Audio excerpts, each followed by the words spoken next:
So here's a pool in Brentwood, California. This was performed by Terranova at Terranova Pool Inspection and Leak Detection. So it's a pool spa combo.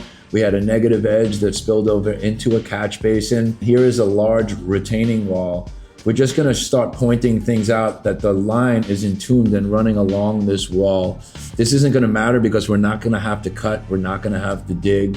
We're gonna be able to access this line from the interior. That's how the Pipepoxy system works. The pump room is located all the way back, away from the pool. We have a separate pool and spa pump. We set it all up, and we're gonna actually do another leak detection. We always do this. We know where the leak is. A leak detection was performed, but before we touch anything, we're gonna listen with our mics. We're gonna do a static test, and we're gonna back ourselves up. This way, if it is still leaking after the job, well, we can confirm that it's not going to be by doing the actual leak detection itself. Again, listening to what we needed to listen to.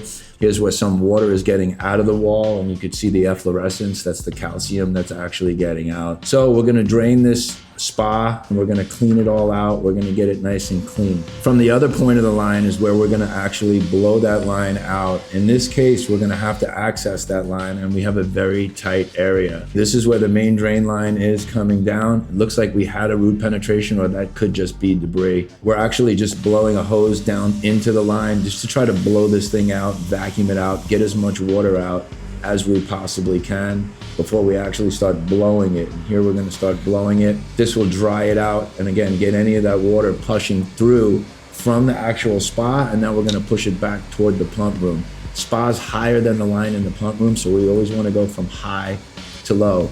Here's a camera that we put up in the pipe, and this is the actual crack that's in the line. So from this point, we're actually gonna cut the line down in the pump area, and we're gonna blow that water through. The whole purpose of this is to get that line nice and clean and dried out. This is where we take our sanding disc and we roughen up the pipe, and you could actually see the pipe get rough. You could see how it gets clingy like that, and it allows the material to adhere to it. So next thing we're gonna do is we're gonna precisely mix our Pipepoxy material. Here we're gonna inject, and we're gonna actually set that Pipepoxy in from the pump room side. Again, it's a tight area, but it's the best we could do. We have our standpipe set up, and we have rags, and so if anything drops, we're actually cleaning as we go. We measured out the perfect amount. We know the distance of our pipe, and now we're gonna send our brush through. And sending the brush through is going to actually get in there, and it's gonna push the material forward, and it's gonna coat as it goes forward. This is with it completely coated. And the next thing we're gonna do is set up our dryer and let it dry, and this pipe is ready to go back online.